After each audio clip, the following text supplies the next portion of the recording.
Assalamualaikum and very good afternoon to TS Muhammad Farihan bin Bahari and also Encik Azhar bin Ahmad. Today, me and my fellow teammates will be doing a presentation video assignment and we are from Group 10. So, our question is question 2, which is mark a registered competent electrical wireman install and internal wiring to a switchboard using cable without insulated. At the same time, he also supervised incompetent electrical wireman work at switchboard. Does he obey the electrical regulation and how suppose he must do it? Relate with electrical regulation.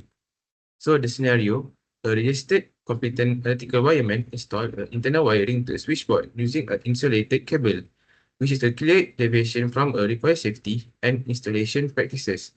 At the same time, he also supervised incompetent electrical worker who were also working at the same switchboard. A hazardous and unlawful act. Key question, did he comply with the Electrical Regulation 1994?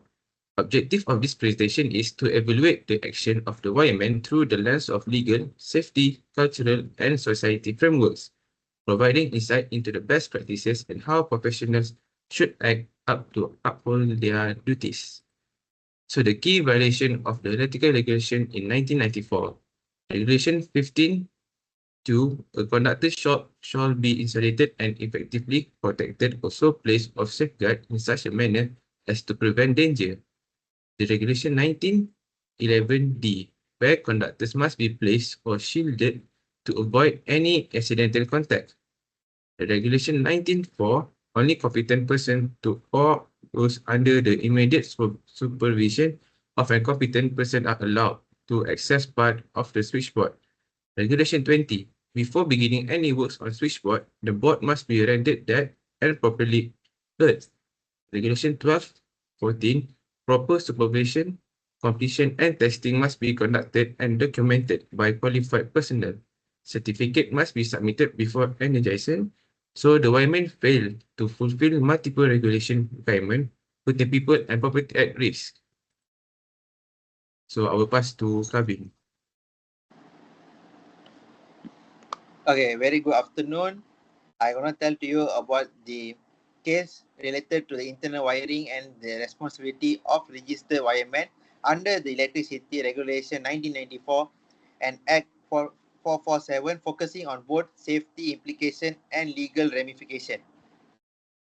Okay, the first, based on my slide in the safety implications, the first is short-term safety risk. Uninsulated cables can cause electric shock and electrocution to workers. Incompetent workers may mishandle these live conductors, increase the risk of accidents. Second, long-term concerns. Expose conductors, cord and degrade, possible causing fires, equipment failure and energy loss. Third is risk to supervise personally. Incompetent workers may not identify or respond to unsafe conditions. This endangers their safety and those around them. Okay, we will move to another slide. It's a legal ramification. Referring to my slide, the first is violation of Electricity Regulations 1994 and Act 447. Under Regulation 20, all electrical installations must be safe and properly installed. Regulation 7, only those with a valid certificate of competency may carry out or supervise such tasks. Second, legal consequences. Non-compliance can lead a criminal charge, especially if injury or fire occurs. The competent wireman may face suspensions or revocation of his license. Employers can be held liable if they knowingly allowed violations. Third, reporting authority. The Energy Commission Suruhanjaya Tenaga enforce these regulations through inspections, investigate, and fines.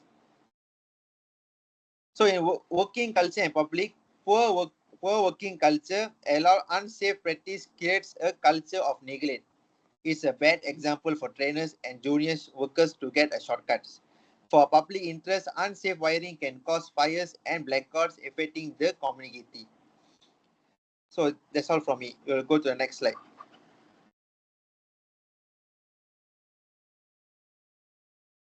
So here today I will explain about ethical and working culture contribution. So here the first point is professional responsibility of firemen. Maintain and uphold professional ethic at all time. And second one is supervise, and they need to supervise only those qualified or actively undergoing training under close guardian. So this point that explained, the firemen are expected to uphold professional ethic at all time. This include not just doing the right thing, but also supervising only those who are qualified or under proper training. It ensures that no untrained person is put under a potentially dangerous situation. So the second one is workplace culture solution. First is promote a zero tolerance policy for shortcut or non-compliance. Second point is encourage open communication about safety concerns and procedure breaches. The third point is conduct regular safety and briefing and training. So at the workplace culture solution point that we can explain that to support this, we promote a zero tolerance policy for shortcut or non-compliance. So this is safety is come first, and it's also essential to encourage open communication about safety issues. Consider a safety briefing training before starting any work. Then the third one is impact on the possession, which is by certificate environment damage the credibility and trust placed in all professionals. And second point is upholding standard ensure a safe, efficient, and repeated wrong working system. Expected working environment.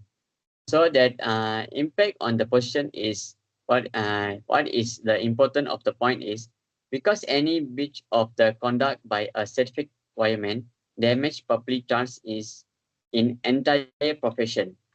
So because of the non position professional wireman acts that because that is caused the public damage trust on the system of the construction like that. We can conclude like that lah. So we will move to the next slide. So in this slide, I will present about the contribution to public interest. So why legal complaints service society? The first is prevent loss of life and property. Second is reduces public health and emergency service burden. Then third is strengthen trust in professional services. So in here, we can say that community impact of negligence. Let's just one electrical fire caused by negligence can destroy life and business. So and rebuilding trust is much harder than preventing the damage and other than first place. So and second one, we can tell that community impact of negligence. First point of this topic is a single electrical fire can displace families, destroy business, or even take life like that. So as I said before this, actually that is more suitable for the second one. That what is I said that only one causes or one incident can destroy life and business, and rebuilding the trust is much harder than preventing the damage in the first place. So the third point is societal duty of environment. The first point is ensure all installations are safe, lawful, and reliable. The second point is educate the public on electrical hazard and promote responsible. So this one is a society duty of the environment. It is let's say once it is our duty to ensure that all installations are safe, lawful, and reliable. We should also educate the public about electrical hazard and encourage responsible practices. So this is all from me. Okay, based on our scenario, what should the wireman have done? This is a recommended correct action. First, he must use compliant insulated cable in all installation. Second, prohibit access to live or high-risk environment to unqualified personnel. Then he must de-energize the switchboard to ensure proper earthing before commencing work. Then he must submit supervision and completion certificate and test certificate as required based on the electric regulation. And then he must escalate any violation or unsafe act witnessed during the work. And as a supervisor, we need to be a mentor and train the junior safely, then uphold the law without exception, and understand your license is both a privilege and a duty to prod. Then next slide. Okay, so this one a recommendation for the wireman, employer and contractor, and the public and client. For wireman, he should attend regulatory refresher course. First of all, before we start the project, we need to give talk to our workers or the wiremen before doing the project, like safety talk or anything based refer or the guidance.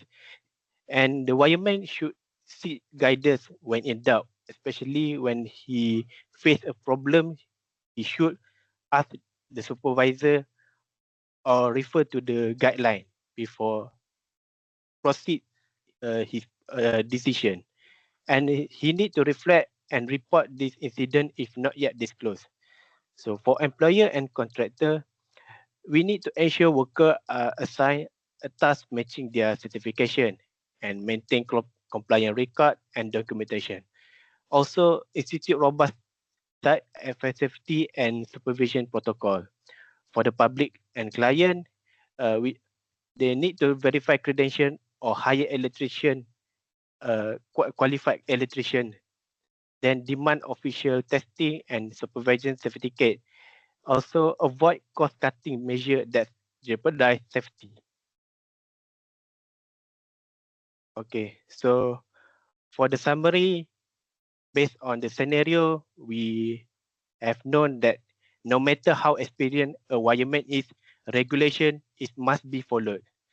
The life of client, co-worker, and the public are at stake. So compliance is not optional. It's a foundation of safe and ethical electrical work.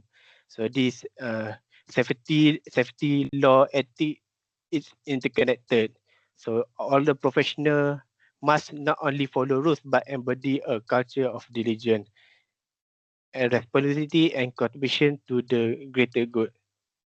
So that's all from us. Thank you.